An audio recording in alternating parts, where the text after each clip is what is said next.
Assalamualaikum warahmatullahi wabarakatuh. Salam sejahtera bagi kita semua. Baik, pada kesempatan kali ini saya akan membuat tugas video mengenai materi dari kelompok 1 sampai kelompok 5, yaitu tentang korupsi.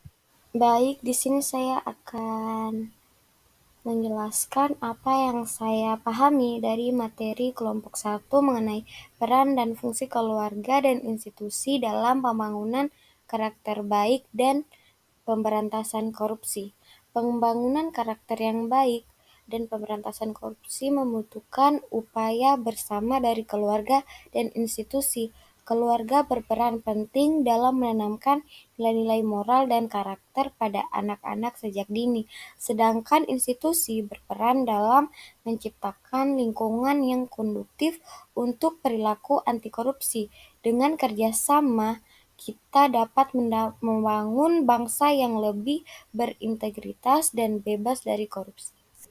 Selanjutnya, materi dari kelompok 2 mengenai peran dan contoh pendidikan karakter di sekolah dalam pembentukan karakter baik dan pemberantasan korupsi. Penerapan pendidikan karakter di sekolah harus dilakukan secara konsisten dan berkelanjutan. Guru dan staf sekolah harus menjadi teladan bagi siswa dalam menerapkan nilai-nilai karakter. Orang tua dan masyarakat juga harus berperan aktif dalam mendukung pendidikan karakter di sekolah.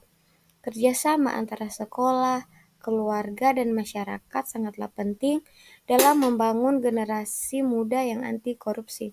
Pendidikan karakter di sekolah yang selaras dengan peran keluarga dan institusi lainnya menjadi kunci dalam pembangunan generasi muda yang berkarakter baik dan berintegritas.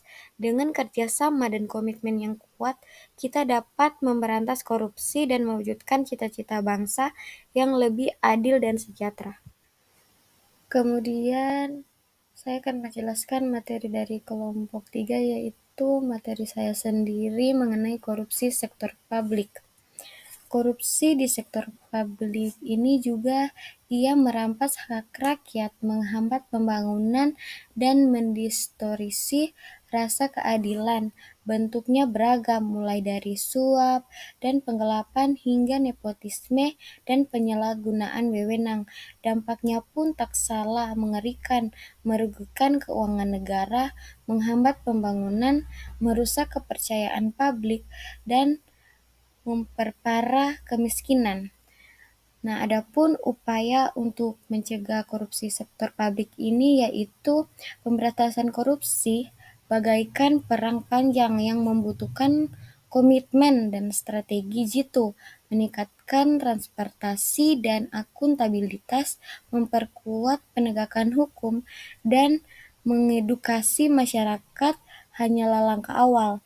Diperlukan sistem pengawasan yang kuat, partisipasi aktif masyarakat sipil, dan sinergi antar lembaga untuk membongkar jaringan korupsi yang mengakar kuat. Kemudian ada materi dari kelompok 4 mengenai sikap dan posisi dalam berkarakter dan sikap anti korupsi dalam pengadaan perlindungan hukum dan penghargaan. Hal ini penting untuk membangun budaya anti korupsi yang kuat di Indonesia. Prinsip-prinsip dasar sikap dan posisi ini adalah jujur, peduli, bertanggung jawab, berani, dan adil. Nah, prinsip-prinsip ini harus diterapkan dalam semua aspek kehidupan, termasuk dalam pengadaan perlindungan hukum dan penghargaan. Dalam pengadaan perlindungan hukum, penting untuk melakukan dengan jujur, transparan, dan akuntabel. Penghargaan juga harus diberikan kepada individu yang berprestasi dalam korupsi. Pelapor korupsi harus dilindungi dari ancaman dan intimidasi. Akses yang sama terhadap keadilan bagi semua orang yang harus dijamin. Menerapkan sikap dan posisi ini memiliki banyak manfaat. Kepercayaan publik terhadap pemerintah akan meningkat. Penegakan hukum dan pemberantasan korupsi akan diperkuat.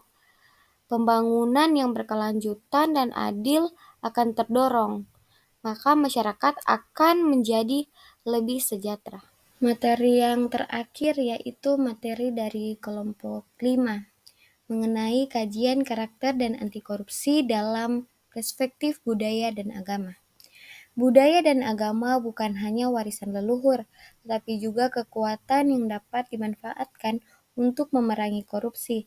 Ada beberapa strategi yang dapat dijalankan untuk memperkuat nilai-nilai budaya melibatkan pemuka agama, mengintegrasi pendidikan. Karakter pembangunan bangsa yang bebas dari korupsi adalah perjalanan panjang yang membutuhkan komitmen dan usaha bersama. Dengan memadukan kekuatan budaya, agama, pendidikan, dan penegakan hukum, kita optimis dan mencapai masa depan yang cerah di mana integritas dan akuntabilitas menjadi landasan utama kemajuan bangsa. Mari kita bergandeng tangan bersatu padu dan melawan korupsi.